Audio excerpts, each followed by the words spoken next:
অবশ্য আল্লাহ তাআলা জানালেন যদিও এটা হেদায়েতের কিতাব, সকল মানুষের জন্য হেদায়েত। সূরাতুল বাকারার 185 নম্বর আয়াতে আমরা উল্লেখ করলাম। আবার সূরাতুল বাকারার শুরুতেই আল্লাহ সুবহানাহু ওয়া তাআলা জানালেন বিসমিল্লাহির রহমানির রহিম আলিফ লাম মিম যালিকাল কিতাবু লা রাইবা ফীহি হুদাল লিল মুত্তাকিন। আলিফ লাম মিম যালিকাল কিতাব, এটা এমন একটা কিতাব, ইহা এমন একটা কিতাব লা রাইবা ফীহি, যার মধ্যে ভুল ত্রুটি থাকা দূরের কথা, সন্দেহ সংশয় করার কোনো অবকাশ নেই। সুবহানাল্লাহ। ওই রোহিঙ্গা মুমিন মুমিনাদের আর্তনাদ, তাদের চোখের পানি, শুধু তারা কান্না করে না, আমরাও কেঁদেছি, মুমিন মুমিনারাও কেঁদেছে। এটাই তো মমত্ববোধ, এটাই তো ভালোবাসা। ওই সিরিয়ার শিশুগুলোর কান্না, ফিলিস্তিনের শিশুগুলোর কান্না, কাশ্মীরে মুসলমানদের আহাদারি, গোটা দুনিয়ার মুসলমানদের জাগিয়ে যাওয়া আহ্বান জানান, কিন্তু মুসলমানরা এখনো ঘুমে। ওই মুসলমানরা যদি ইমানি চেতনার উদ্বুদ্ধ হওয়ার মাধ্যমে এক কাতারে দাঁড়িয়ে আবার হুঙ্কার দেয়, পৃথিবীর কোন শক্তি মুসলমানদের ক্ষতি করতে পারবে না। বলুন ঠিক কিনা? আওয়াজ বাড়িয়ে বলুন ঠিক কিনা? হলি ভয়েস অফ ইসলাম একটি ইসলামিক চ্যানেল। ونستغفره ونؤمن به ونتوكل عليه وأشهد أن لا إله إلا الله وحده لا شريك له وأشهد أن سيدنا سندنا حبيبنا ومولانا محمد أعوذ بالله من الشيطان الرجيم بسم الله الرحمن الرحيم وهذا كتاب أرسلناه مبارك فاتبعوه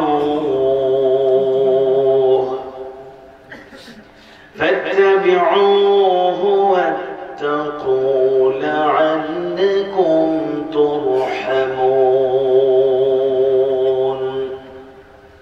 وقال تعالى إن الله وملائكته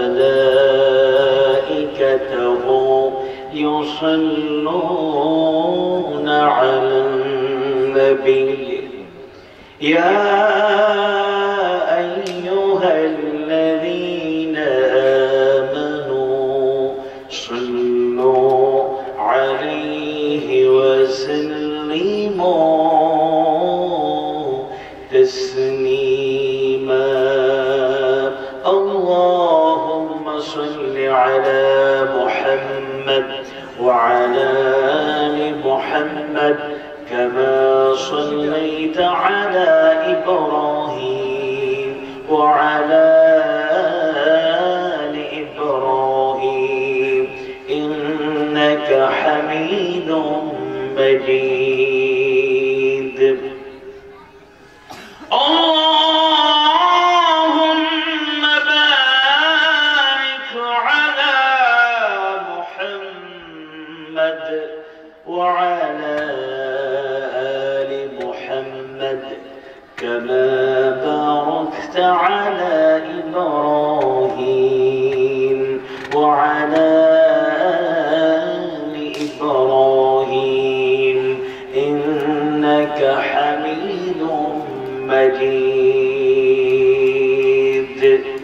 لا إله إلا الله لا إله إلا الله আপনাদের কষ্ট হচ্ছে হৃদয়ের গহীন থেকে আন্তরিকতার সাথে আমরা জিকির করি লা ইলাহা ইল্লাল্লাহ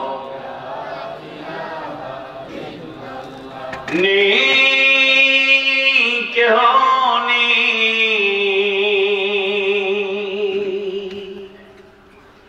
নেক হনি আল্লাহ ছাড়া লা ইলাহা ইল্লাল্লাহ লা ইলাহা ইল্লাল্লাহ লা ইলাহা লা ইলাহা ইল্লাল্লাহ তোমার সৃষ্টি যদি হয় এত সুন্দর না জানি তাহলে তুমি কত সুন্দর কত সুন্দর সেই কথা ভেবে ভেবে কেটে যায় লগ্ন ভরে যায় তৃষিত না জানি তাহলে তুমি কত সুন্দর লা ইলাহা ইল্লাল্লাহ লা ইলাহা ইল্লাল্লাহ যে মানুষ মানুষের বেদনা কেঁদেছিল আজীবন মদিনায়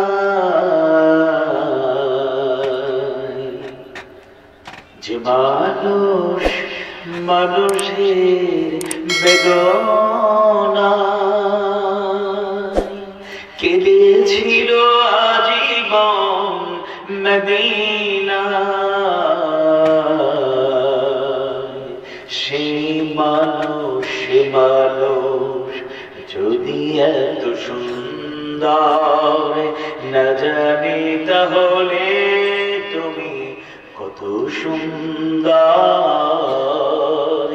কত সুন্দর লা ইলাহা ইল্লাল্লাহ লা ইলাহা ইল্লাল্লাহ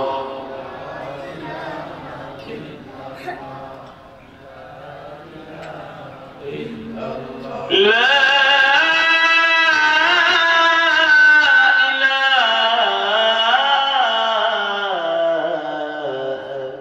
إلا الله محمد رسول الله صلى الله عليه وسلم ঐতিহ্যবাহী আমাদের প্রিয় জেলা সিলেটের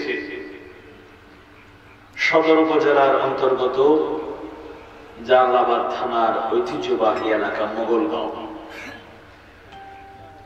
ইতিহাস ঐতিহ্য যে গ্রামের জনপদের পরিচিতি ছড়িয়ে দিয়েছে সর্বত্র সেই ঐতিহ্যবাহী মোগলগাঁও ইসলামের সমাজ কল্যাণ সংস্থা কর্তৃক আয়োজিত 2 দিন ব্যাপী 16তম ঐতিহাসিক তাফসীরুল কোরআন মাহফিলের দ্বিতীয় রজনী তথা সমাপনী রজনী পঞ্চম অধিবেশন এরপরে আর একটা অধিবেশন আছে মোটামুটি শেষ লগ্ন এই অধিবেশনে সভাপতির আসন অলঙ্কৃত করেছেন ঐতিহ্যবাহী আমাদের প্রিয় মাদ্রাসার স্বনামধন্য সহকারী সুপারিনটেনডেন্ট বিশিষ্ট আলেমে দ্বীন, ইসলামী চিন্তাবিদ, আমাদের পরম শ্রদ্ধাভাজন ব্যক্তিত্ব মাওলানা ইসলামউদ্দিন সাহেব, গণ্যমান্য ব্যক্তিবর্গ, রাজনীতিবিদ, সমাজসেবক,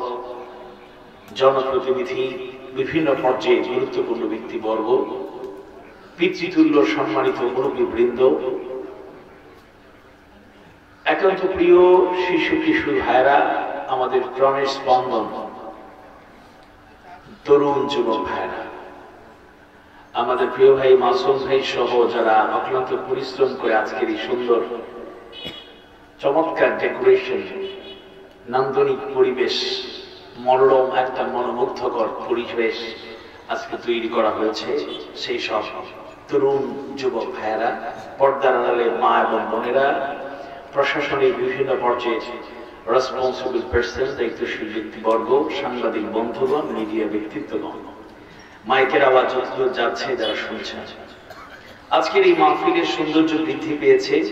দুদিন ব্যাপী মাহফিলে সারা বাংলাদেশের এবং বৃহত্তর সিলেটের জনপ্রিয় দাঈ আল্লাহরা পর্যায়ক্রমে কথা বলেছেন। আমার পরই কথা বলবেন সারা বাংলাদেশের বর্তমানে সময়ের নন্দিত দাঈ আল্লাহ, হকের পক্ষে এক বীর সিপাহ সালার, নন্দিত মুফাসসির কোরআন মাওলানা কামরুল ইসলাম সাঈদ আনসারী ইনশাআল্লাহ কথা বলেছেন।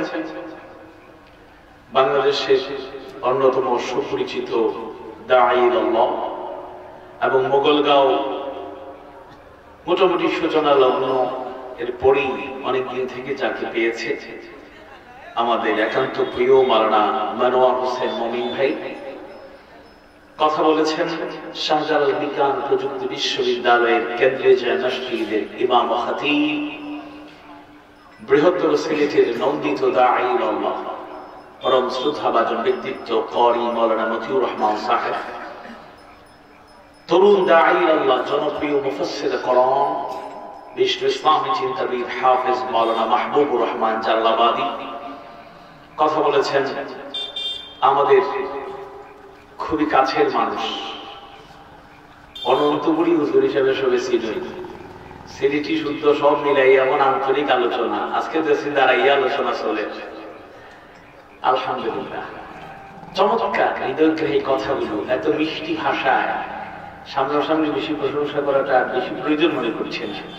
আলহামদুলিল্লাহ। আব্দুল হাফিজ অনন্তপুরী, আমাদের আব্দুল হাফিজ মাসুদ অনন্তপুরী ভাই কথা বলেছেন তরুণ দাঈ আল্লাহ, মোগলগাঁওয়ের মেহমান অতিথি আমাদের প্রিয় ভাই হাফেজ মাওলানা জাহিদুর রহমান আজাদি এবং মোগলগাঁ জামে মসজিদের ইমাম ও খতিব চমৎকার কণ্ঠে কথা বলে থাকেন। কোরআন হাদিসের দলিল কথা বলেছেন, আংশিক কথা আমি শোনার সুযোগ পেয়েছি। মাওলানা বজলুর রহমান মিজান সাহেব সহ হযরত উলামায়ে কেরাম, আমাদের একান্ত শ্রদ্ধেয় উস্তাদ সহ সম্মানিত উপস্থিতি, আল্লাহ তাআলার খাস মেহেরবানি, আজকে আল্লাহ তাআলা মোগলগাঁও ইসলামী সমাজ কল্যাণ সংস্থা 2 দিন মাহফিলের সমাপনী রজনীতে হাজির থাকার মধ্য দিয়ে কথা বলার এবং শোনার সুযোগ দিয়েছেন কে? আল্লাহ। আওয়াজ বাড়াই হুক্কা কে? আপনারা কি বেশি কষ্ট নেই?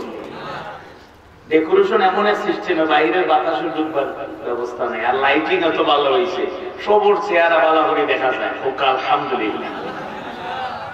অনেক সময় খালি স্টিল লাইট থাকে, খালি জকমক জকমক করে, দর্শক বললে দেখার সুযোগ হয় না।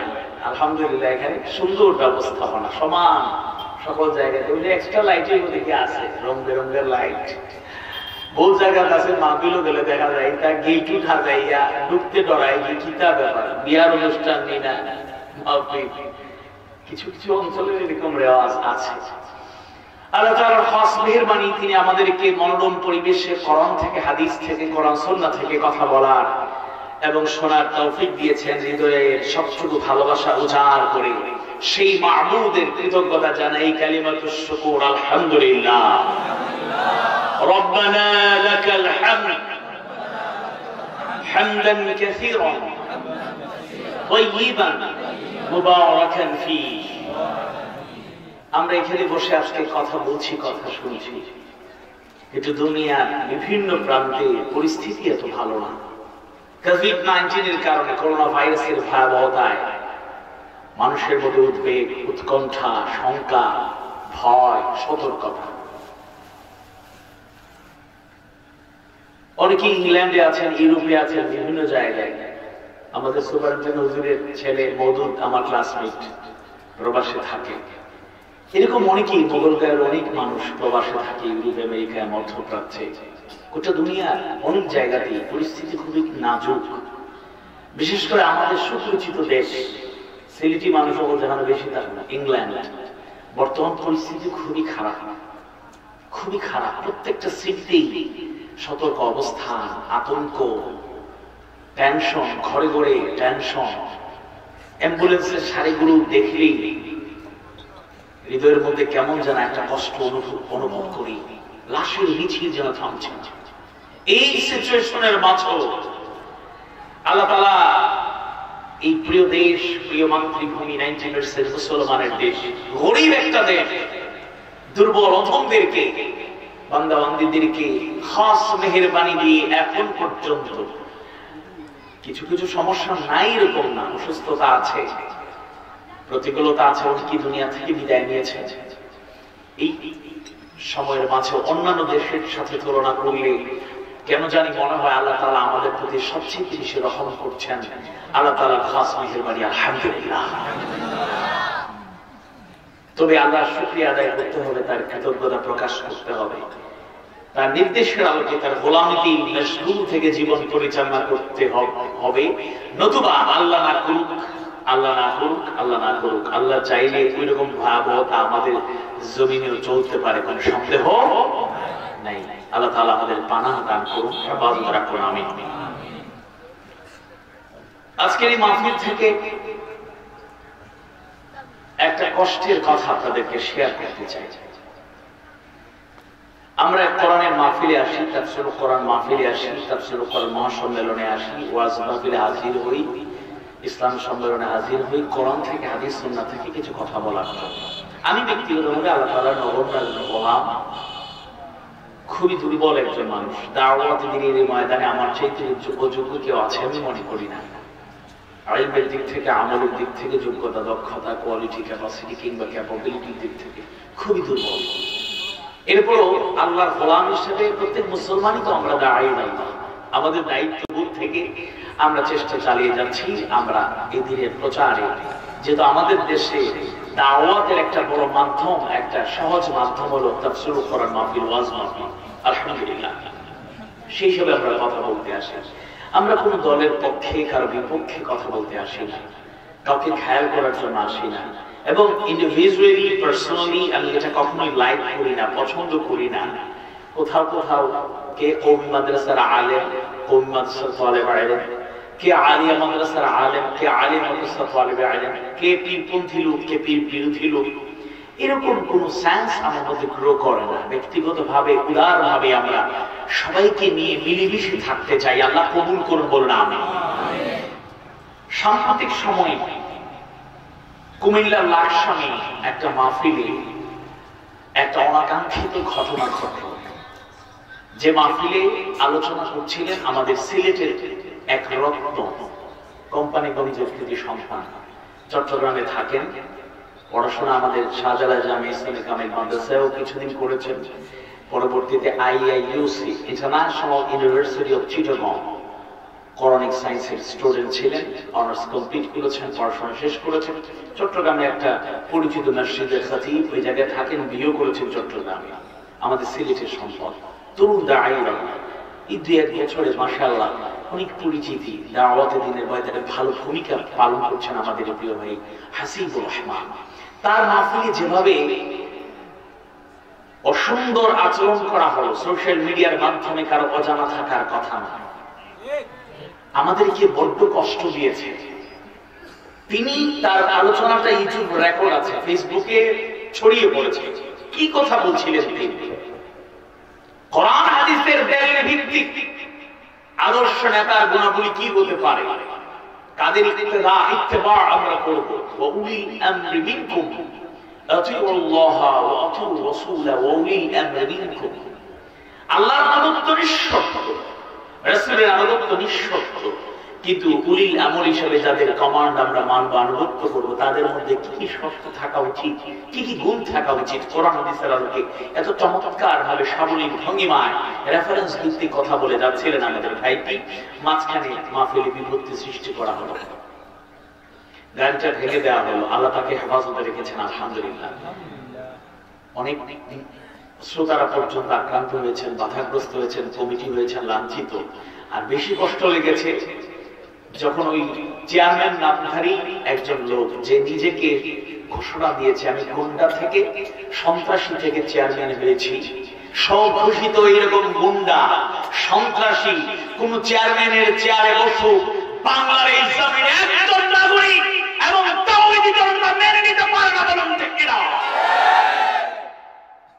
আমরা আজকের এই মোগলগাঁও ইসলামী সমাজ কল্যাণ সংস্থা মাহফিল থেকে নিন্দা জানাই, সরকারের কাছে আবেদন জানাবো যথাযথ কর্তৃপক্ষ অবিলম্বে ওই লোকটাকে যেন ওই চেয়ার থেকে সরিয়ে নাগরিকদের অধিকার তাওহীদি জনতার সেই সেন্টিমেন্টকে মূল্যায়ন করেন। আর এই কথাটাও বলে দিতে চাই, ব্যক্তিগতভাবে নিজামুদ্দিন শামীম ওই ব্যক্তিকে আল্লাহর কাছে ক্ষমা চাওয়া উচিত। আওয়াজ বাড়ি বলুন ঠিক কিনা?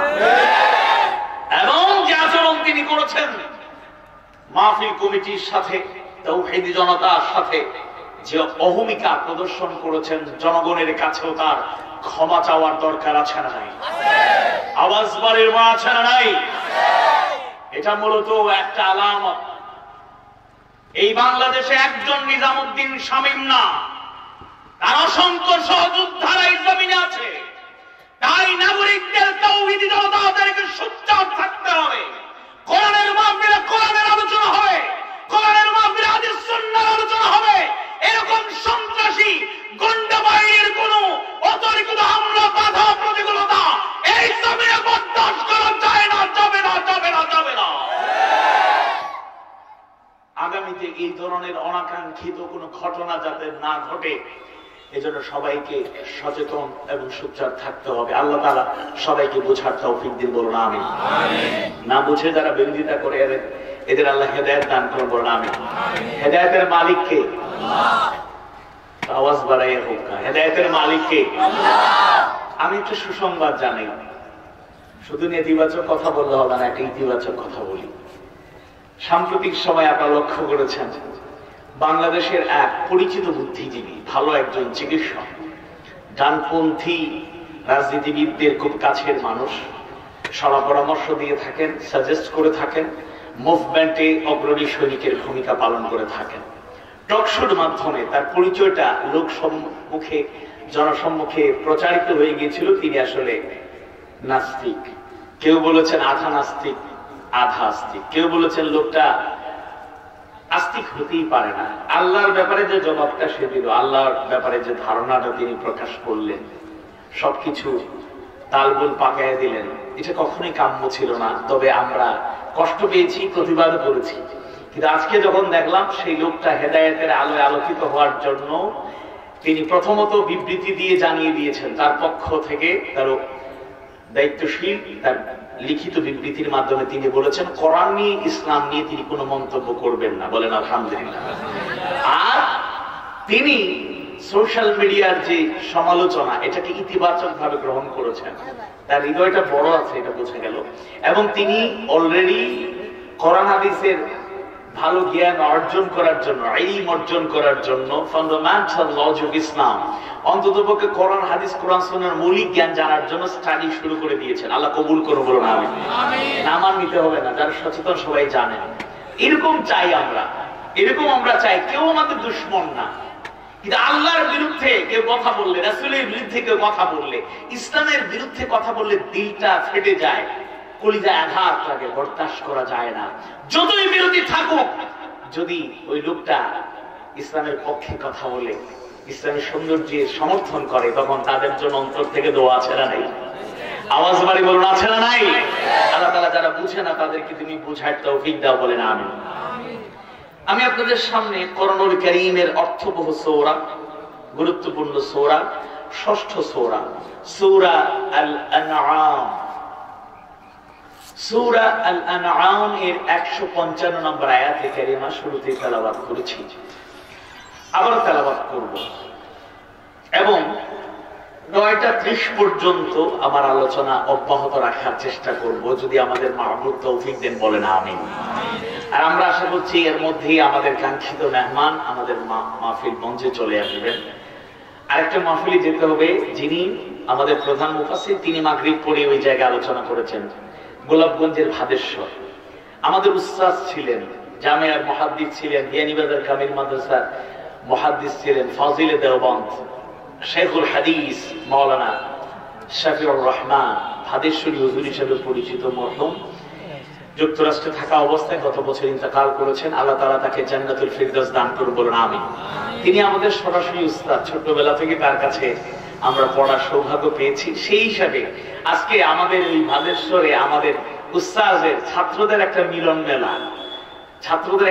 মেলা, আমরা পোস্টারে নাম কম, 4 জন সভাপতি আর 3 জন মুফাসসিরের নাম দেখেছি, আর লিফলেটে 53 জনের নাম, 4 জন সভাপতি আর 49 জন যারা তার কাছাকাছি ছিলেন সহযোদ্ধা, আর অধিকাংশ তার ছাত্র ছিলেন। অনেক কামিল মাদ্রাসার প্রিন্সিপাল, যেমন আমাদের শাহজালাল জামিয়া ইসলামিয়া কামিল মাদ্রাসার যিনি প্রিন্সিপাল, আমার উস্তাদ অধ্যক্ষ মাওলানা লুৎফুর রহমান হুমায়দিও ওনার ছাত্র। ফুলবাড়ি মাদ্রাসায় তিনি অধ্যাপনা তখন করতেন, শিক্ষকতা করতেন।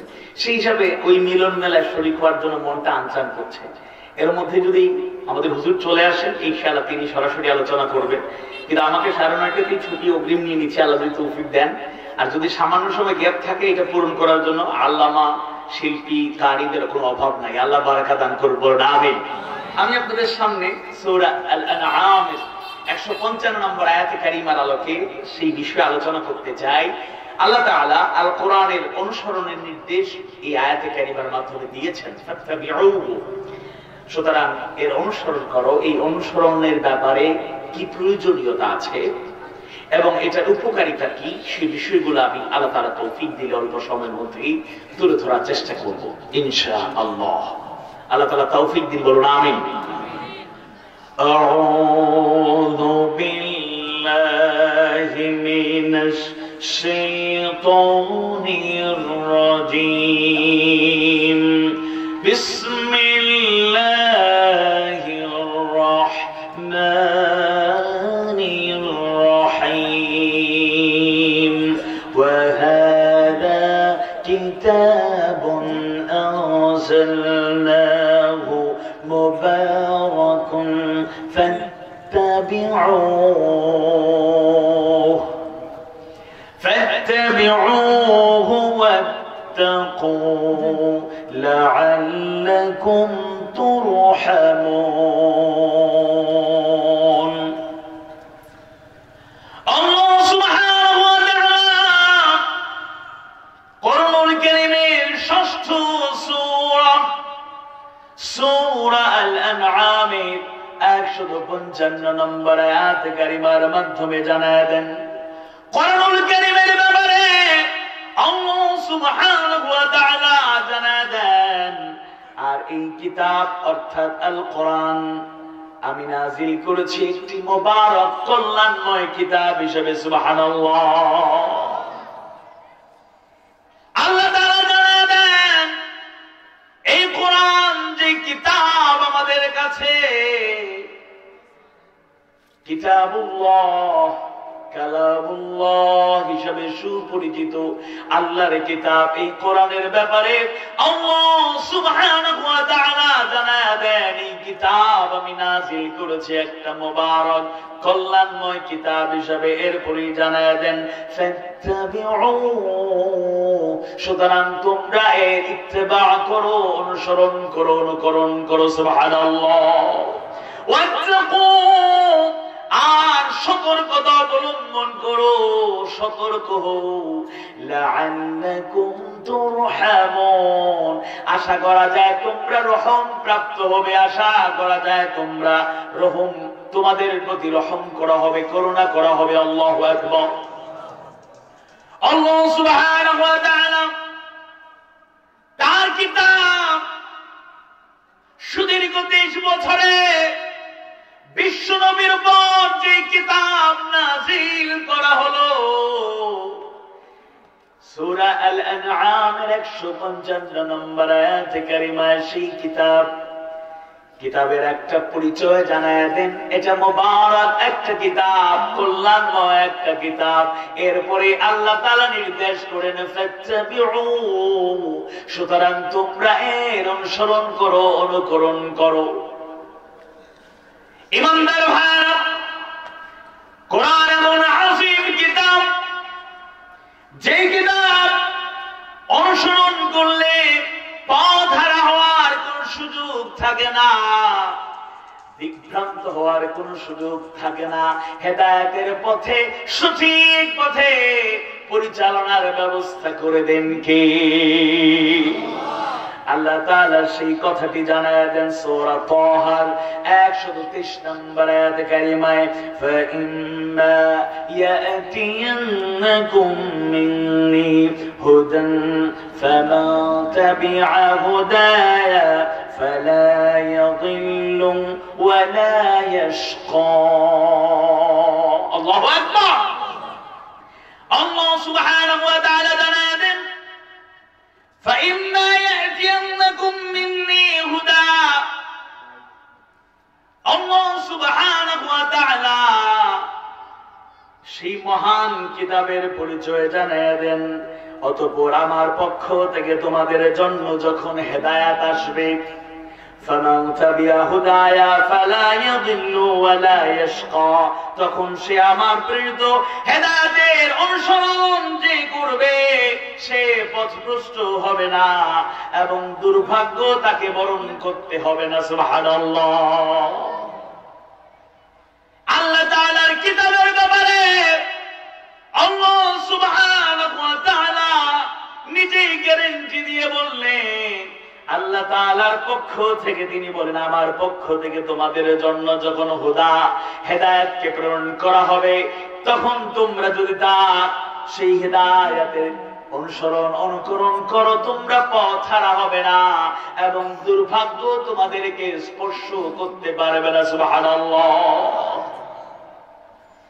কোরআন হলো এমন কিতাব, যেই কিতাব একটা সুস্পষ্ট বিধান হিসেবে আল্লাহ সুবহানাহু ওয়া তাআলা নাযিল করেছেন। আল্লাহ সুবহানাহু ওয়া তাআলা সূরা নামলের শুরুতেই জানায়া দেন, তাসিন তিলকা আয়াতুল কুরআনি ওয়া কিতাবিন মুবিন হুদাও ওয়া বুশরা লিল মুমিনিন। আল্লাহু আকবার। আল্লাহ সুবহানাহু ওয়া তাআলা জানালেন তাসিন, এগুলো কোরআন এবং হক থেকে বাতিল সুস্পষ্ট চিহ্নিতকারী কিতাবের আয়াত, যে ওই কিতাবের উপর, যে কিতাব মানুষকে সঠিক পথ নির্দেশকারী এবং মুমিনদের জন্য জান্নাতের সুসংবাদদাতা। সুবহানাল্লাহ। আল্লাহু আকবার। আল্লাহ সুবহানাহু ওয়া তাআলা এমন কিতাব দিলেন, যে কিতাবের ব্যাপারে তিনি জানায় দিলেন ওই কিতাব মুবারক কিতাব, একটা কল্যাণময় কিতাব। সেই কিতাব একমাত্র কিতাব যেটা একমাত্র হেদায়েতের গ্যারান্টি। কোন সন্দেহ আছে? আল্লাহ সুবহানাহু ওয়া তাআলা সূরাতুল বাকারা 185 নম্বর আয়াতে কারিমায় জানায় দেন, শাহরুর রমাদানাল্লাযী উনজিলা ফীহিল কুরআন হুদাল লিন-নাসি ওয়া বায়িনাতিন মিনাল হুদা ওয়াল ফুরকান। আল্লাহু আকবার। রমাদান মাস হলো সেই মাস যে মাসে নাযিল করা হয়েছে কোরআন। রমাদান মাস হলো সেই মাস যে মাসে নাযিল করা হয়েছে কোরআন, যা মানব জাতির জন্য হেদায়েত, জীবন বিধান, সত্য পথযাত্রীদের জন্য সুস্পষ্ট নির্দেশ এবং সত্য মিথ্যার মাঝে পার্থক্য তৈরিকারী। সুবহানাল্লাহ। কোরআন হলো সেই কিতাব আল্লাহ সুবহানাহু ওয়া তাআলা যে কিতাবকে রমাদান মাসে নাযিল করলেন, যে কিতাব হলো হুদাল লিন-নাস, গোটা মানবতার জন্য হেদায়েত। আওয়াজ বাড়িয়ে বলুন আল্লাহু আকবার, আল্লাহু আকবার। গোটা মানবতার জন্য এই কিতাব হেদায়েত। যার কারণে দেখবেন মাহফিলে অনেক মানুষ হাজির হয়। অবশ্য এখন পদ্ধতিগত কারণে আগে থেকেই লিখিত ভাবে সে মুসলিম হয়েছে এটা নিয়ে স্টেটমেন্ট নিয়ে আসতে হয়, কিন্তু মাহফিলগুলোতেও আমাদের একজন আল্লামা যার হাতে হাজারো মুসলিমরা মুসলিম হয়েছে, যেরকম আল্লাহু আকবার, হেদায়েতের আলো ছড়িয়ে যাচ্ছে। এই কোরআন সবার জন্য হেদায়েত। হুদাল লিন-নাস, হুদাল লিন-নাস, হুদাল লিন-নাস। কোথায় ফিরছি, কার পিছনে ঘুরি, কোন পথের সন্ধান করি, অথচ আমার কাছে হেদায়েতের একটা সুন্দর ব্যবস্থা আছে, আমরা এটাকে কাছে রেখে ঘরে রেখে অন্যত্র দৌড়াই। মুক্তি চাই, শান্তি চাই, অথচ এই কোরআনে সকল মুক্তি শান্তি আছে না নাই? কি আপনার দরকার যার বর্ণনাই কোরআনে নাই? ব্যক্তিগত জীবনে সমস্যায় আছেন, কোরআনকে স্টাডি করুন, কোরআনকে জানুন, কোরআন সকল সমস্যার সমাধান দেবে। পারিবারিক অশান্তিতে আছেন, কোরআনের কাছে ফিরে আসুন, সব শান্তি আছে, মুক্তি আছে। সামাজিক জীবনে বিশৃঙ্খলা, সমাধান আছে। অর্থনৈতিক জীবনে দৈন্যদশা, মুক্তি আছে। রাজনৈতিক জীবনে ক্লেশ, হানাহানি, সংঘাত, অপরাজনীতি, সবকিছু সত্য সঠিক নির্দেশনা আছে। কালচারাল আগ্রাসন, অপসংস্কৃতি, সংস্কৃতির জগতে কালো ছায়া, অশান্তি ছড়িয়ে পড়ছে সর্বত্র, এটারও মুক্তির সমাধান কোরআনে আছে। আপনি জাতীয় জীবনে, আন্তর্জাতিক জীবনেও যদি শান্তি আর মুক্তি পেতে চান, আল্লাহর কিতাব কালামুল্লাহ, কিতাবুল্লাহ কিয়ামত পর্যন্ত গোটা মানবতাকে হেদায়েত দিতে সক্ষম। কোন সন্দেহ, কোন সন্দেহ, কোন সন্দেহ নেই। অবশ্য আল্লাহ তাআলা জানালেন, যদিও এটা হেদায়েতের কিতাব, সকল মানুষের জন্য হেদায়েত। সূরাতুল বাকারার 185 নম্বর আয়াতে আমরা উল্লেখ করলাম। আবার সূরাতুল বাকারার শুরুতেই আল্লাহ সুবহানাহু ওয়া তাআলা জানালেন, বিসমিল্লাহির রহমানির রহিম, আলিফ লাম মিম, যালিকাল কিতাবু লা রাইবা ফীহি হুদাল লিল মুত্তাকিন। আলিফ লাম মিম, যালিকাল কিতাব, এটা এমন একটা কিতাব, ইহা এমন একটা কিতাব, লা রাইবা ফীহি, যার মধ্যে ভুল ত্রুটি থাকা দূরের কথা, সন্দেহ সংশয় করার কোনো অবকাশ নেই। সুবহানাল্লাহ। সন্দেহ করে তারা যারা কোরআন জানে না, মিথ্যাচার করে তারা যারা কোরআনের ইলম অর্জন করতে পারে নাই, বিরোধিতা করে তারা যারা কোরআনকে বুঝতে পারে নাই, ধরনের কোরআনের ধারে কাছেও তারা আসে না। আওয়াজ বাড়িয়ে বলুন ঠিক কিনা? আবুল হাকাম ছিল, যাকে আমরা আবু জাহেল হিসেবে চিনি। ওই সময়ের দুনিয়ার মহাপণ্ডিত, জ্ঞানীর পিতা ছিল, কিন্তু একটা ইলম না থাকার কারণে, কিতাবুল্লাহ কালামুল্লাহ, আল্লাহর কিতাবের ইলম না থাকার কারণে তাকে মূর্খ বানিয়ে দেওয়া হলো। বলো, তুমি জ্ঞানীর পিতা না, তুমি আবু জাহেল, তুমি মূর্খর পিতা। ঠিক আছে? এই দুনিয়ার জ্ঞান বিজ্ঞানকে আমরা অস্বীকার করি না। দুনিয়ার জাগতিক যত জ্ঞান বিজ্ঞান, এডুকেশন সিস্টেমে যত উপরেই আমি যাই না কেন, আমি অনেক উচ্চতর ডিগ্রি নেব, এতে আপত্তি করি না। যত বড় ডিগ্রি নেন, এই জ্ঞান ও জ্ঞান শিক্ষার অন্তর্ভুক্ত, কিন্তু একটা জ্ঞান যদি আপনার না থাকে, যে জ্ঞান না থাকলে আপনি মূর্খদের কাতারে শামিল হবেন, সেই জ্ঞান হলো আমার মাবুদের সেই ইলমুল ওয়াহির জ্ঞান, কোরআনের জ্ঞান। জোরে কোন ঠিক কিনা? আল্লাহ তাআলা জানায় দেন হুদাল লিল মুত্তাকিন।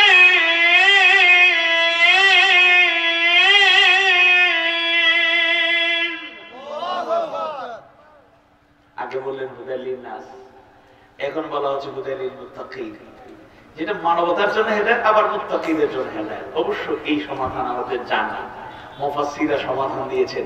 আসলে দুই কথার মধ্যে বৈপরীত্য নাই, বড় মিল আছে। কোরআন সবার জন্য হেদায়েত, কিন্তু সবাই হেদায়েত পাবে না। যারা তাকওয়ার নীতি অবলম্বন করবে, তাকওয়া অবলম্বন করবে, মুত্তাকি হবে, তাদেরকে হেদায়েত দান করবেন কে? তাই একটা কথা বলি, ঘরে ঘরে কোরআন আছে, ঘরে ঘরে হেদায়েত নাই। ঘরে ঘরে কোরআন আছে, কোরআনের হেদায়েত নাই। ঘরে ঘরে এদেশের এমন মুসলমানের ঘর খুঁজে পাওয়া যাবে কিনা আমি জানি না। যত জায়গায় গিয়েছি, যতটুকু খবর জানি, মোটামুটি একজন মুসলমান একটা ঘরে থাকলে কোরআন একটা আছে, বলেন আলহামদুলিল্লাহ। কিন্তু কয়জন মুসলমান কোরআনটা খুলে দেখে, উপরে তাকে রেখে দেয়, সম্মান দেয়, মাঝে মধ্যে ইয়া আল্লাহ গুনে ধরে লিসের ফুট তাড়াতাড়ি এটা মুছিয়ে নামাও, আবার ওযু করিয়া দেয়, লা ইয়ামাসসু ইল্লাল মুতাহহারুন, পবিত্রতা ছাড়া কোরআন স্পর্শ করা যাবে? ওযু করিয়া পাক পবিত্র হইয়া নামাইয়া মুছিয়া মুখজরা ধরিয়া চুমা দিয়া করে রাখি দেয়।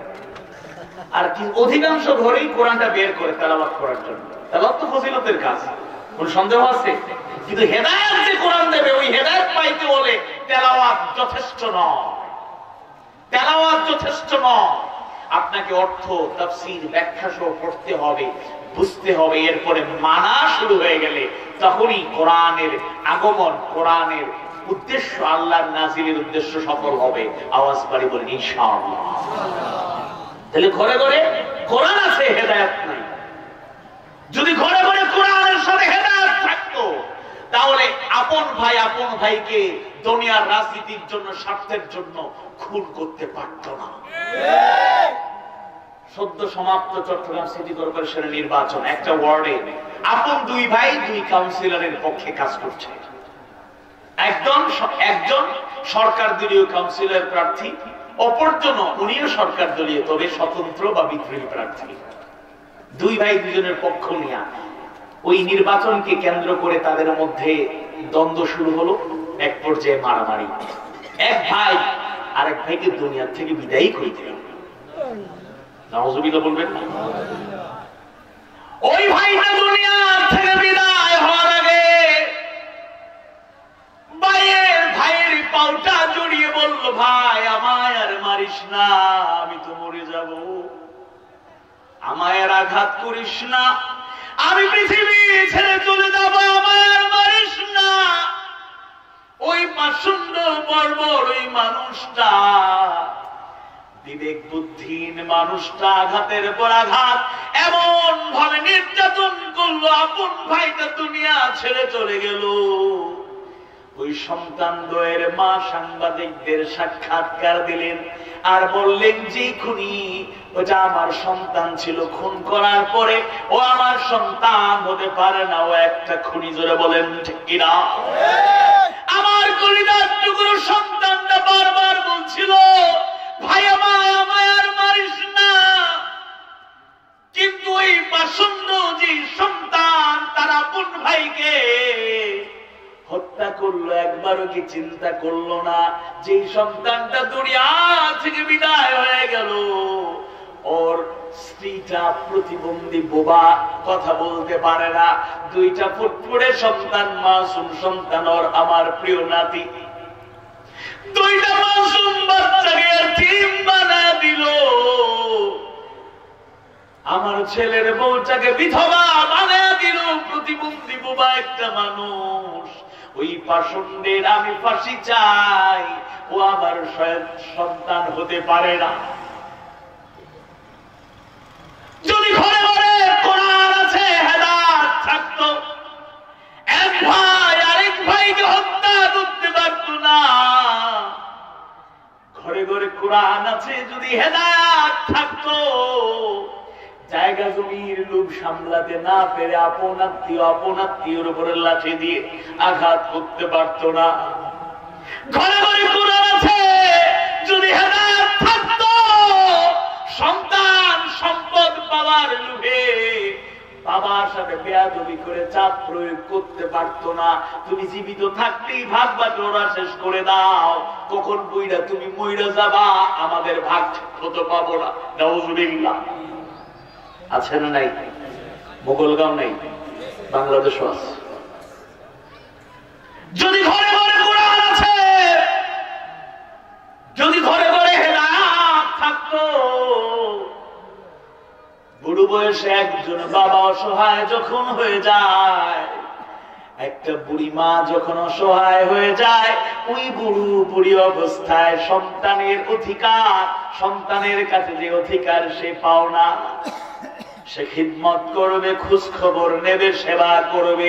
যদি ঘরে ঘরে কোরআনের সাথে হেদায়েত থাকতো, সন্তানগুলো বুড়ো বুড়ি বাবা মায়ের সাথে অসৎ আচরণ করতে পারত। তাই কোরআন সবার জন্য হেদায়েত, হুদাল লিন্নাস, হুদাল লিন্নাস ওয়া বাইয়িনাতিন মিনাল হুদা ওয়াল ফুরকান। হুদাল লিন্নাস গোটা মানবতার জন্য হেদায়েত, কিন্তু সবাই হেদায়েত পাবে না। হুদাল লিল মুত্তাকিন, যারা তাকওয়ার গুণে গুণান্বিত হবে, তাদের হেদায়েতের আলোয় আলোকিত করবেন কে? আল্লাহ তাআলা আমাদের সেই কাতারে শামিল করুন, বলুন আমিন। সহিহ মুসলিমের বর্ণনায় পাওয়া যায়, হযরত জাবির রাদিয়াল্লাহু আনহু বর্ণনা করেন, আল্লাহ রাসূল সাল্লাল্লাহু আলাইহি ওয়াসাল্লাম ইরশাদ করেছেন, ইন্না খায়রাল হাদিসি কিতাবুল্লাহ। জোরে বলেন সুবহানাল্লাহ। আল্লাহ রাসূল বর্ণনা করছেন, সর্বোত্তম বাণী হলো আল্লাহর কিতাবের বাণী। জোরে বলেন আল্লাহু আকবার। সর্বোত্তম বাণী। ওয়া খায়রুল হাদি হাদি মুহাম্মদ সাল্লাল্লাহু আলাইহি ওয়াসাল্লাম। আল্লাহ নবী বর্ণনা করেন, আর সর্বোত্তম হেদায়েত হচ্ছে মুহাম্মদ সাল্লাল্লাহু আলাইহি ওয়াসাল্লামের হেদায়েত তথা পথ প্রদর্শন। জোরে করে আল্লাহু আকবার। আল্লাহ রাসূল বর্ণনা করেন, সর্বোত্তম বাণী কিতাবুল্লাহ, আল্লাহর কিতাব। এর থেকে উত্তম বাণী কিছু আছে? বর্তমান সময়ে আমরা আধুনিক শিক্ষায় অনেক সুন্দর সুন্দর বাক্য আমরা শুনি, নীতি বাক্য, প্রবাদ বাক্য। দেখলেন যে সুন্দর, যে সুন্দর। কবির জসিমউদ্দিনের কবিতা প্রতিদান, তাই না? আমার এ ঘর ভাঙিয়াছে যেবা, আমি বাঁধি তার ঘর। আমার এ ঘর ভাঙিয়াছে যেবা, আমি বাঁধি তার ঘর। আপন করিতে কাঁদিয়া বেড়াই, জীবনে করেছে ধর। সুন্দর কবিতা। আল্লাহ তাআলা কবিকে জাযায়ে খায়র দান করুন, বলুন আমিন। কিন্তু কথাটা তো কোরআনে ১৫০০ বছর আগে জানিয়ে দিয়েছেন কে? আওয়াজ নাই, কিতা ব্যাপার। বেশি কষ্ট নেই আপনারা, আল্লাহর নাম নিলেও কষ্ট হয়। আমি এক জায়গায় গেলাম, বিশম্বরপুর সম্ভবত, হ্যাঁ, মাহফিলে ৩ বার স্লোগান দিল আমার প্রিয় এক দিনী ভাই যুবক। আবার সময় তার গলা থেকে মাপ বাড়ানো না, ভাই দেখি বিদায়, আমি আর দেখা হইতো না, ফোনে দেখা হইতো। আগে বই দাও। ৩ বার স্লোগান দিলে ১ মিনিট করে হইব, ৩ মিনিট বা 2 মিনিট করিল, 6 মিনিট বলা গেল কিনা? আমরা তো 1.5-2 ঘন্টা প্রতিদিন করি পড়লাম, ডাবল ট্রিপল মাহফিল, তাহলে তো অবস্থা খারাপ। আল্লাহ তাআলা খাস মেহেরবানি, বলেন আলহামদুলিল্লাহ। আওয়াজ বাড়ি বলেন আলহামদুলিল্লাহ। মুয়াত্তা ইবনে মালিকের আরেকটা বর্ণনা, মালিক বিন আনাস রাদিয়াল্লাহু আনহু বর্ণনা করেন, বিশ্বনবীর সেই সুন্দর বর্ণনা, তারাকতু ফীকুম আমরাইন লা তাদিল্লু মা তামাসসাকতুম বিহিমা কিতাবাল্লাহি ওয়া সুন্নাত রাসূলি। যেরকম সুবহানাল্লাহ। আল্লাহ রাসূল জানায় দিলেন, 2টা জিনিস রেখে যাচ্ছি, যদি তোমরা অনুসরণ অনুকরণ করো পথভ্রষ্ট হবে না, হেদায়েত বঞ্চিত হবে না। একটা হলো কিতাবুল্লাহ, আল্লাহর কিতাব কোরআন আছে না নাই? সুন্নাতে রাসূলি, সুন্নাতে নবী, আল্লাহ রাসূলের সুন্নাত, হাদিস সুন্নাত আছে। আল্লাহ রাসূল গ্যারান্টি দিয়ে জানায় বলছিলেন এই দুইটাকে যদি আঁকড়ে ধরা যায় তথা অনুসরণ অনুকরণ করা যায় আমরা পথভ্রষ্ট হব না। হেদায়েতের আলো আমাদের আলোকিত রাখবেন কে? আওয়াজ বাড়িয়ে বলুন কে? গোটা দুনিয়ার দিকে তাকান, মজলুমদের রাহাদারি কান্নার আওয়াজ শোনা যায়। পৃথিবীর দিকে দিকে মুসলমানরাই সবচেয়ে বেশি মজলুম, নির্যাতিত, নিগৃহীত, বঞ্চিত, অবহেলিত।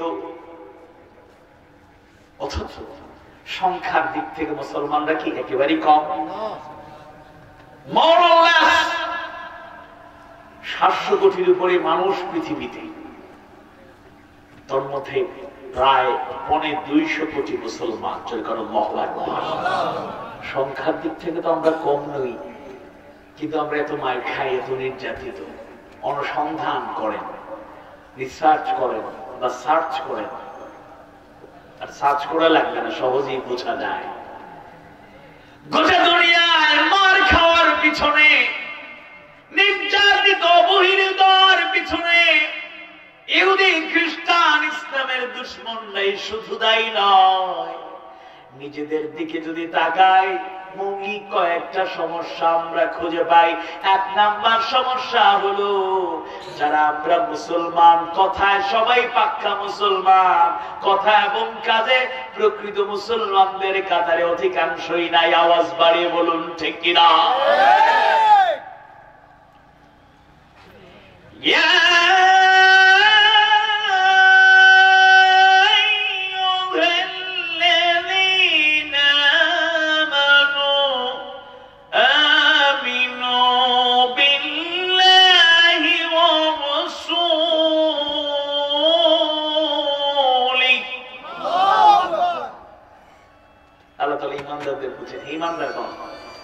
তোমরা যারা ঈমান এনেছো, আমিনু বিল্লাহি ওয়া রাসূলি, আমিনু বিল্লাহি ওয়া রাসূলি, আল্লাহ তাআলা রাসূল প্রতি ঈমান আনো। ঈমানদারদের বলছেন ঈমান আনো। মুফাসসিররা বর্ণনা করেন এই আয়াতের অংশটুকুতে আল্লাহ সুবহানাহু ওয়া তাআলা প্রথমত ইয়া আইয়ুহাল্লাযীনা আমানু বলে যাদের সম্বোধন করলেন তারা হলো ওইসব ঈমানদার যারা মৌখিক ঘোষণার মাধ্যমে ঈমানদারদের কাতারে শামিল হয়েছে। মাত্র শুধু ঘোষণা দিয়েছে লা ইলাহা ইল্লাল্লাহু মুহাম্মাদুর রাসূলুল্লাহ, লা ইলাহা ইল্লাল্লাহ, সুবহানাল্লাহ ওয়ালহামদুলিল্লাহ, লা ইলাহা ইল্লাল্লাহ, সুবহানাল্লাহ ওয়ালহামদুলিল্লাহ, লা ইলাহা ইল্লাল্লাহ মুহাম্মাদুর রাসূলুল্লাহ সাল্লাল্লাহু আলাইহি ওয়াসাল্লাম। তাহলে প্রথম ঈমানদার বলে যাদের সম্বোধন করা হলো এরা ঘোষণা দিয়েছে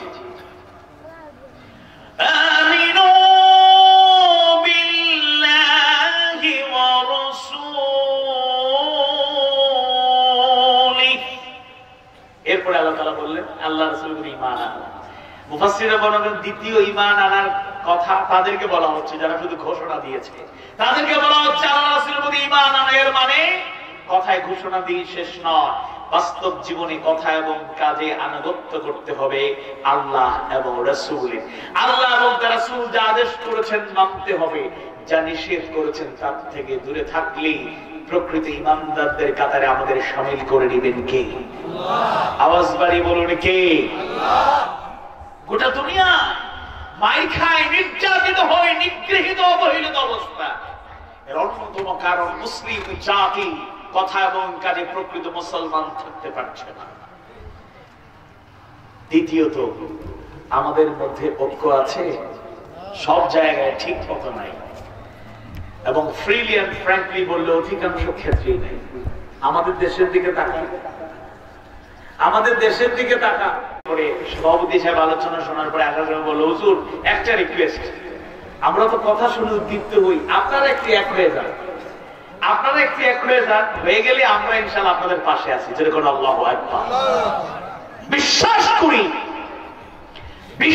করি ইনশাআল্লাহ এই দেশেও যদি কওমি আলিয়া এবং যত চিন্তা ভাবনা নিয়ে আলেমরা আমরা ঐক্যের পথ বেছে নিয়েছি, সব বিভেদ বলে উহুয়াদের সম্পর্ক, ভ্রাতৃত্বের বন্ধন যদি মজবুত হয়, বরিয়ান উম্মাহর মতো, শিশাঢালা প্রাচীরের মতো আলেমে দ্বীন, মুফাসসির, ওয়াইজি সবাই যদি এক কাতারে দাঁড়িয়ে যায়, এই জমিনে আল্লাহর কালাম কথা এবং কাজের মাধ্যমে কায়েম হবে, কোন সন্দেহ নাই। বলুন ঠিক কিনা?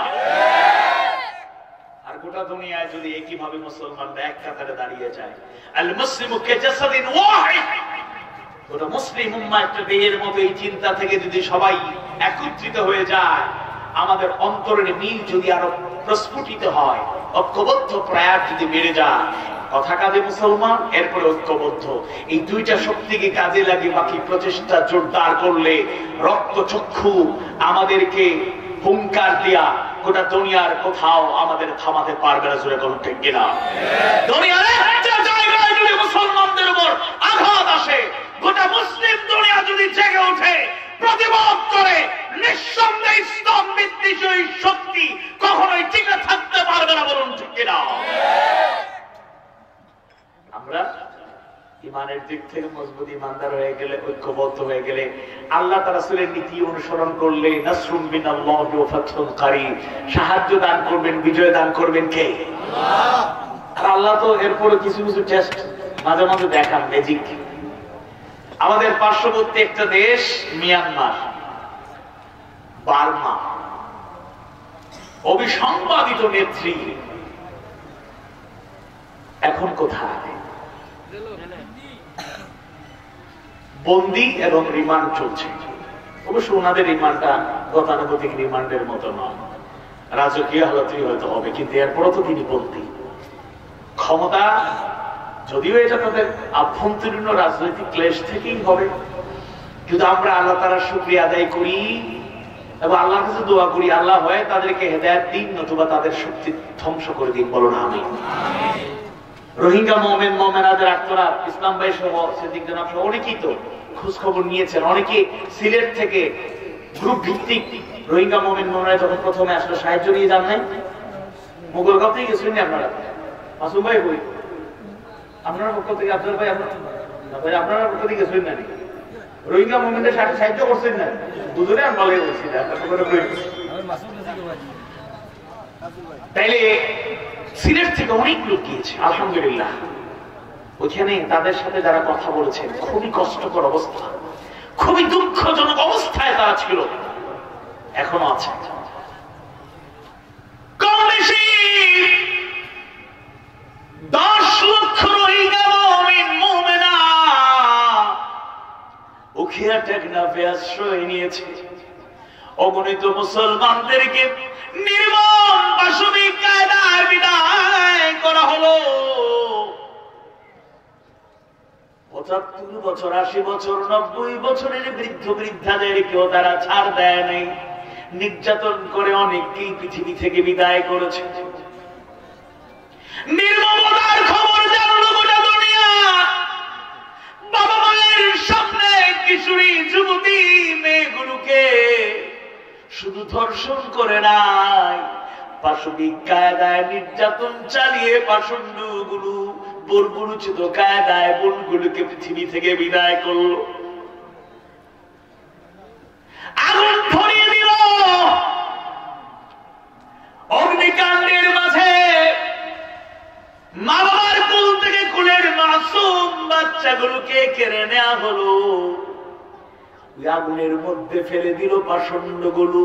মুহূর্তের মধ্যে ওই নিষ্পাপ মাসুম শিশুগুলো পুড়ে ছাই হয়ে জান্নাতের পাখি হয়ে উড়ে গেল। ঘর বাড়ি জ্বালিয়ে দিল।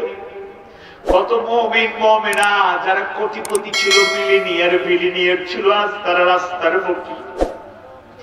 দেশান্তরিত করা হলো মুমিন মুসলিম মুমিন মুমিনাদের আহাদারি কান্নার আওয়াজ আকাশ বাতাস ভারী করেছে। মুখে আর টেকনাফে গেলি পাশে খুঁজে পাবেন একটা নদী, ওই নদীর নাম নাফ নদী। নাফ নদী পাড়ি দিলেই বর্ডার, মিয়ানমার বাংলাদেশের বর্ডার নাফ নদী। কত মানুষ নাফ নদী দিয়া পার হতে গিয়া ডুবে পৃথিবী থেকে বিদায় নিল। নাফ নদী পার হতে পারে নাই, দুনিয়ার থেকে নির্যাতন চালিয়ে বিদায় করা হয়েছে। ওই রোহিঙ্গা মুমিনের আর্তনাদ, তাদের চোখের পানি শুধু তারা কান্না করে না, আমরাও কেঁদেছি, মুমিন মুমিনারাও কেঁদেছে। এটাই তো মমত্ববোধ, এটাই তো ভালোবাসা। ওই সিরিয়ার শিশুগুলোর কান্না, ফিলিস্তিনের শিশুগুলোর কান্না, কাশ্মীরে মুসলমানদের আহাদারি, গোটা দুনিয়ার মুসলমানদের জাগিয়ে যাওয়ার আহ্বান জানান। কিন্তু মুসলমানরা এখনো ঘুমে। ওই মুসলমানরা যদি ইমানি চেতনার উদ্বুদ্ধ হওয়ার মাধ্যমে এক কাতারে দাঁড়িয়ে আবার হুঙ্কার দেয়, পৃথিবীর কোন শক্তি মুসলমানদের ক্ষতি করতে পারবে না। বলুন ঠিক কিনা? আজ বাইরে বলুন ঠিক কিনা? আজ পীরের জাতি বিড়ালের পোশাক পরেছে।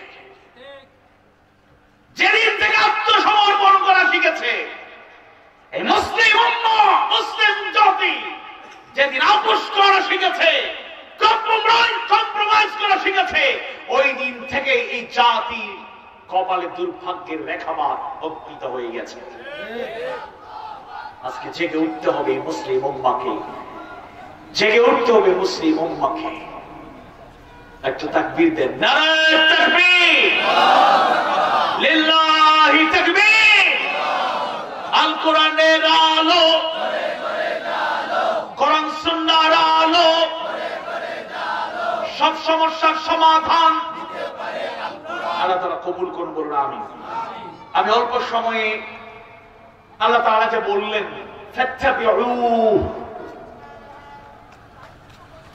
কোরআনের পরিচয় দিয়া আল্লাহ সুবহানাহু ওয়া তাআলা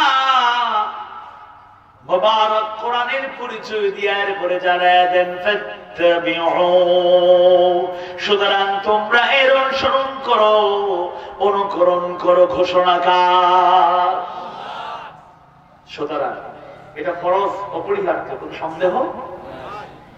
কোরআনের ইত্তেবা করা, কোরআনের অনুসরণ করা মানে কি? সহজ বাংলায় কয়েকটা পয়েন্ট আপনাদেরকে একটু স্মরণ করে দিই। এক, আল্লাহর কিতাব হিসেবে কোরআনের প্রতি ঈমান এবং আস্থা স্থাপন করা।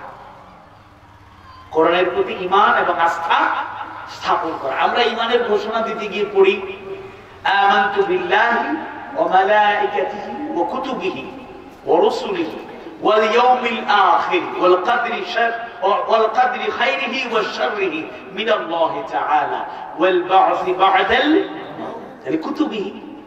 কিতাব সমূহের প্রতি ঈমান আনা ঈমানের অংশ, কোনো সন্দেহ আছে? কালামুল্লাহ, আল্লাহর কিতাব, ইলমুল ওয়াহীর সেই বাণীগুলো, এটার প্রতি আমাদের মজবুত ঈমান আনতে হবে এবং আস্থা রাখতে হবে।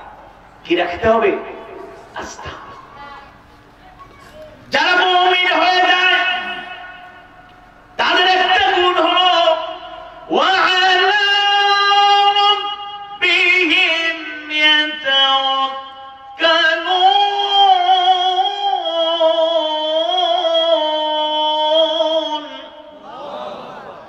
সদা সর্বদা আমাদের ভরসার আধার এক সত্তা, তিনি কে? সে আল্লাহর কিতাবের প্রতি ওইরকম আস্থা রাখতে হবে, আস্থা বিশ্বাস রাখতে হবে। আগে আলোচনা করতে গিয়ে বলেছি ঘরে ঘরে কোরআন আছে, হেদায়েত নাই। যদি কোরআনের প্রতি আস্থা বিশ্বাস থাকতো তাইলে আমরা সব দিক থেকে উপকৃত হতাম। অবশ্য কোরআনের আইনের কথা বললে অনেকেরই কষ্ট লাগে, যে এত কষ্ট করে আইন তৈরি করা হইল, কোরআনের আইন এটা হইল তো সমস্যা। কি সমস্যা? তখন কোরআনের আলোকে আইন যদি সর্বোচ্চ জায়গায়, নীতি নির্ধারণী জায়গায়, পার্লামেন্টে যদি কোরআনের আইনে চলতে হয়, তাইলে তো মদের লাইসেন্স বাতিল হয়ে যাবে। আসতে বললে সমস্যা নাই। কোরআনের আইন চালু হয়ে গেলে কালো টাকাকে সাদা করার রাস্তা বন্ধ হয়ে যাবে। দুর্নীতি, অবৈধ উপার্জন বন্ধ হয়ে যাবে। আওয়াজ দিয়ে বলুন ঠিক কিনা?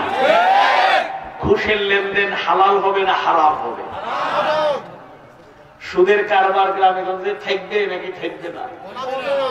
ইস, কত কষ্ট। হুজুর সুদের বিরুদ্ধে না হইতে হয় না, কুচাকুচি করে নিতে পারলে সুদ ছাড়া চলতাম কিনা, ফের বাঁচাইতাম কিনা? নাউজুবিল্লাহ বল। ওয়া হারামার রিবা, সুদকে হারাম করেছেন কি? এগুলোতে সাথে জড়িয়ে পড়ছে এরা, তো খুব টেনশনে। কি কয়, তাইলে তো সুদের কারবার চলবে না। কত আরামে ঘরে বইয়া বইয়া দুপুর পর্যন্ত ঘুমাইয়া বিকালে বাড়াইলাম, আর বাজারে বইয়া চা খাইতেন, চেহারা খালা দেখলো, ও বাবা তুই যাও দিকে কিনা সমস্যা রেবো, কোনো টেনশন, টেকাও কে লাগবে নি, যা সিগা টেকাও কে লাগবে, জিও চাষা কিছু টেকা লাগবো, কতরে ফুট 10,000। আচ্ছা খানা রান্না মনে যাও, মাসও কত লাগাইতে আগে কিতা কার বাড়ি বলা আসবেন নি না? নাই, ওখানেও থাকতে পারেন, আল্লাহ হেদায়েত দান করুক। সেটা কষ্ট দেওয়া লাগে কইলাম না, এটা বাস্তবতা। হারাম থেকে বাঁচতে হবে, হারাম থেকে বাঁচতে হবে। কোরআনের প্রতি ঈমান আনতে হবে, আস্থা রাখতে হবে। পরিবারে অভাব থাকতে পারে, পরিবার যারা চালায় ঋণের বোঝায় আক্রান্ত হয়ে যেতে পারে, পরিবার চালানো সহজ নয়। এখানে যারা আছে অনেকেই বুঝতে পারে না, বাবার হোটেলে খায়, অভিভাবকের হোটেলে খায়, তাই বুঝে না। যাদের কাঁধে দায়িত্ব চলে আসে তারাই জানে পরিবার যারা দিন শিন খেতে হয়। ঋণের বোঝায় আক্রান্ত হওয়া স্বাভাবিক, কর্জে হাসানা গ্রহণ করাটা বাস্তবতা। যদি মুমিন হই, আল্লাহর প্রতি ঈমান বাড়াবো, আর আল্লাহর কাছে মাঝে মধ্যে নীরবে নিভৃতে গভীর রাতে সিজদা দিয়ে যদি বলি, আল্লাহ ঋণ করে জীবন কাটাই, কত মানুষের অপমান আর সহ্য করব, অর্থনৈতিক দুর্বলতার কারণে মানুষের সামনে সামাজিকতা রক্ষা করতে পারি না, অর্থনৈতিক দুর্বলতার কারণে নানা প্রতিকূলতা মোকাবেলা করতে হয়। বিশ্বাস করুন, ওয়াল্লাহি আল্লাহর কসম করে বলি, আমরা বড়ই দুর্বল ইমানদার, আমরা বড়ই দুর্বল ইমানদার। এরপরেও যদি অভ্যাস করে যায়, গভীর রাতে লুকায়া লুকায়া যদি মাঝে মাঝে আল্লাহকে ডাকি, আল্লাহ এই দুনিয়ার কেউ রাজ্জাক নয়, সব আব্দুর রাজ্জাক, তুমি একমাত্র রাজ্জাক, রিজিক দাতা। অভাব কেন দূর হয় না জানি না, দারিদ্রতা কেন দূর হয় না জানি না, চলতে বড় কষ্ট হয়। আল্লাহ তুমি কি দেখো না? চোখের পানি ফেলে যদি আল্লাহর কাছে ফরিয়াদ করা যায়, আল্লাহ তুমি ছাড়া আমার কোনো সাহায্যকারী না, তুমি কি অভাব অনটন দেখো না? এতে কি গজব নাকি পরীক্ষা, তাও তো আমি বান্দা জানি না। যদি গজব হয় তুমি গজব দিও না, আর যদি পরীক্ষা হয় তুমি তাইলে ঈমান বাড়ায়া দাও। যদি পরীক্ষা হয় তাহলে ঈমান বাড়ায়া দাও। অর্থনৈতিক দুর্দশা যদি থাকে, এটা যদি পরীক্ষা হয়, আমার ঈমান সেই পরিমাণ বাড়ায়া দাও। যে পরিমাণ ঈমান বাড়লে রব্বুল আলামিন যতই দুর্ভিক্ষ অভাব অনটন থাকে আমি সবর করতে পারি। জোরে কোন ঠিক কিনা? এই দুনিয়ার কেউ কারো অভাব দূর করতে পারবে না। এই দুনিয়ার কেউ কাউকে সাহায্য করে সহযোগিতা করে এগিয়ে দিতে পারবে না। টাকা কম থাকতে পারে, কিন্তু ওই টাকায় বারাকা দান করতে পারে কে? কোটি টাকার মালিক তুমি হয়ে যদি যাও, বাজারু প্লেনও যদি দৌড়াও, ফ্ল্যাটের মালিক অট্টালিকার মালিক যদি তুমি হয়ে যাও, আর ওই রিজিকে যদি বরকত না থাকে, তুমি মানসিক যন্ত্রণায় ছটফট করে করে তোমার জীবনটা তুমি পার করবে, শান্তি পাবে না। আর যদি অল্প টাকা থাকে, অল্প রুজি থাকে, আর আল্লাহ তাআলা যদি সেখানে বারাকা দান করে, নিঃসন্দেহে নিঃসন্দেহে আল্লাহ যদি দান করেন ওয়ারিজকুম কারীম, ওয়ারিজকুম কারীম, ওয়ারিজকুম কারীম। তাই আল্লাহর কাছে কোরআনের প্রতি ঈমান রেখে আমরা বলবো, কারণ আল্লাহর কোরআন জানায় দেয় রিজিকের মালিক আল্লাহ। কোন জায়গা থেকে রিজিক আসবে কল্পনাও করা যায় না। ঈমানদার ভাইরা ঈমান বাড়াতে হবে। যেই কালাম আল্লাহ সুবহানাহু ওয়া তাআলা হেদায়েতের কালাম হিসেবে জানায় দেন, ওই কোরআনটা ভালো করে যদি বুঝি, যদি অনুসরণ করি, দুনিয়ার সব জায়গায় যেখানেই রাখবেন শান্তিতে রাখবেন, সম্মানে রাখবেন কে? আমার কথা কি অবাস্তব কথা? এই দুনিয়ার আমরা আমাদের জীবনে স্ট্রাগল করি, ফিনান্সিয়াল স্ট্রাগল, কষ্ট করি, আল্লাহর কাছে চাইতে। বহু মানুষের জীবনে এরকম পরীক্ষা এসেছে, নতুন নয়, কিন্তু বেশি দিন লাগে না। আল্লাহ চাইলে কয়েক বছর, অল্প বছর রিজিক বাড়ায় দিতে পারেন। যেরকম আল্লাহু আকবার, আল্লাহ চাইলে রিজিক বাড়ায় দিতে পারেন। যেখানে 500 টাকার জন্য মানুষ অপমান করে, আল্লাহ চাইলে 5-10 বছরে সেই লোককে এমন পর্যায়ে নিতে পারেন, তখন 5 কোটি টাকাও তার কাছে প্রবলেম হবে না। যেরকম ঠিক কিনা? চাওয়ার মতো চাইতে হবে। আবার সবাইকে আল্লাহ দিয়ে দিবেন, টাকা হইলেই রিজিক বাড়ছে, এটা মনে করার কোনো কারণ। তুষ্টি থাকতে হবে। আল্লাহ আমাদের অন্তরে তুষ্টি দাও, বলেন আমিন। কোরআনের ইত্তেবা মানে হলো কোরআন তেলাওয়াত করা। কোরআন তেলাওয়াত করা, তেলাওয়াত করলে নিঃসন্দেহে এটাও ঈমান বাড়ার একটা কারণ, কোন সন্দেহ নাই। وَإِذَا تُلِيَتْ عَلَيْهِمْ آيَاتُهُ زَادَتْهُمْ إِيمَانًا। আল্লাহু আকবার। আল্লাহর ঘোষণা, মুমিনের গুণ। যখন তাদের সামনে কোরআন তেলাওয়াত হবে, তাদের ঈমান বেড়ে যাবে। আল্লাহু আকবার। তেলাওয়াত করবেন বেশি বেশি। আমাদের মধ্যে অনেকে আবার অধ্যয়ন যারা করি 1, 2, 4, 5 আয়াত, তাদের মধ্যে তেলাওয়াতের গাফলতি আছে, এটা করতে হবে। 3 নাম্বার হলো কোরআন অধ্যয়ন অনুধাবন করা। আগেই এটা বলে ফেলেছি, বুঝতে হবে। কোরআনটা অধ্যয়ন করে বুঝতে হবে, না বুঝলে মজা পাবেন না। আপনি যে সূরাগুলো আপনার মুখস্থ নামাজে পড়েন, এমনি পড়ছেন সারা জীবন, ভালো লাগে আলহামদুলিল্লাহ। সূরা ফাতিহা প্রত্যেক রাকাতেই পড়ি, খারাপ লাগে? খারাপ লাগে? কিন্তু অর্থটা জেনে যদি পড়েন, অর্থটা জেনে যদি পড়েন, আমি যখন পড়ব ইয়াকা না'বুদু ওয়া ইয়াকা নাস্তাঈন,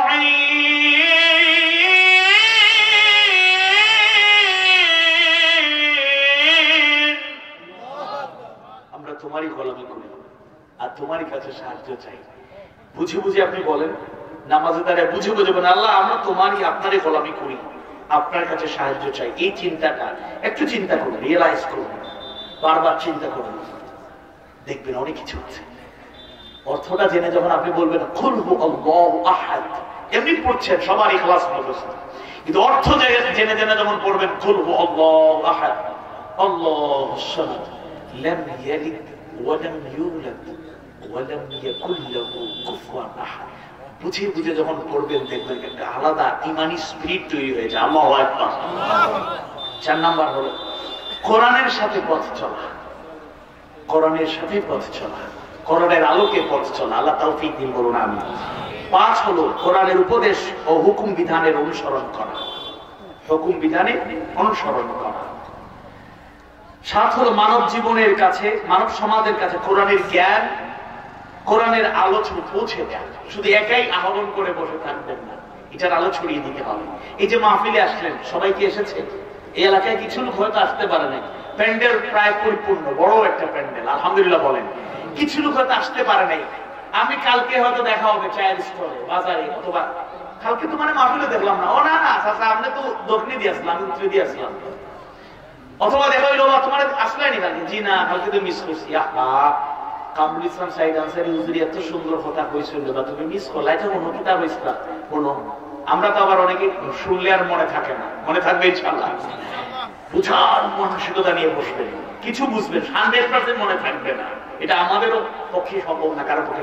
কিন্তু মূল কথাগুলো যেন ভালো করে বোঝানো, তো তাদের কাছে দাওয়াতটা পৌঁছায় দিলেন। অর্থাৎ তুমি মাহফিলও না থাকলে মাহফিলও সারনির্যাসটা 2 ঘন্টার কথাকে 4-5 মিনিটে গুছায় বলা যায় নাকি যায় না? সারনির্যাসটা, সারমর্মটা, জিস্ট, এটা যদি দিয়ে দেয়া যায়, এটাও আমাদের ইমানি দায়িত্ব। আল্লাহ বোঝার তৌফিক দিন, বলুন আমিন। 8 হলো মানুষকে কোরআনের আলোকে জীবন গড়তে এবং কোরআনের সাথে পথ চলতে আহ্বান জানানো এবং উদ্বুদ্ধ করা। আর সর্বশেষ যেটা বলবো সেটা হচ্ছে জীবনের প্রত্যেকটা ক্ষেত্রে, প্রত্যেকটা ক্ষেত্রে, শিক্ষা, সাহিত্য, সংস্কৃতি, প্রযুক্তি, আইন আদালত, সমাজ, অর্থনীতি, রাজনীতি, বিজ্ঞান চর্চা সহ সবকিছুতেই কোরআনের সাথে মিলায় মিলায় যদি চলতে পারি, কোরআনটাকে আমাদের আইডল মডেল হিসেবে গ্রহণ করতে পারি, তাহলে আমাদের হেদায়েতের আলোয় আলোকিত রাখবেন কে? আওয়াজ বাড়িয়ে বলুন কে? আসুন সূরা আল-আনআম 6ঠ সূরা 150 নম্বর আয়াতে কারিমা আল্লাহ সুবহানাহু ওয়া তাআলা কোরআনের পরিচয় দিলেন, এটা একটা মুবারক কিতাব। কিতাবুল্লাহ, কালামুল্লাহ, আল্লাহর কালামটা, কিতাবটা একটা মুবারক কল্যাণময় কিতাব। ফাত্তাবিউহু, সুতরাং তোমরা এর অনুসরণ করো। আসুন আমরা কোরআন পড়ি, কোরআন বুঝি, কোরআন অনুসরণ করি।